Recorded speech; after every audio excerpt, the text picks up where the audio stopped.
বাংলাদেশের নির্বাচন ব্যবস্থা আবারও এক গভীর রাজনৈতিক ও সাংবিধানিক বিতর্কের মুখোমুখি। বৈষম্যবিরোধী ছাত্র আন্দোলন, দ্বাদশ জাতীয় সংসদ নির্বাচনে অংশগ্রহণকারী প্রার্থীদের ত্রয়োদশ সংসদ নির্বাচনে অযোগ্য ঘোষণার দাবি তুলে নতুন করে আলোচনার সূত্রপাত করেছে।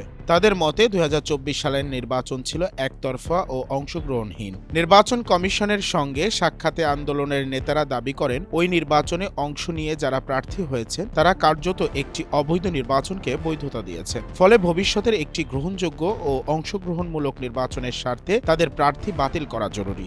আন্দোলনকারীরা এটিকে কেবল রাজনৈতিক দাবি নয়, বরং গণতন্ত্র পুনরুদ্ধারে নৈতিক লড়াই হিসেবে তুলে ধরেছেন। অন্যদিকে সংবিধান ও বিদ্যমান আইন অনুযায়ী কোনো ব্যক্তি আদালত কর্তৃক দণ্ডিত না হলে নির্বাচনে অংশগ্রহণে বাধা দেওয়ার সুযোগ সীমিত। ফলে এই দাবি বাস্তবায়ন হলে নির্বাচন কমিশন ও বিচার বিভাগের ভূমিকা নতুন করে আলোচনায় আসবে।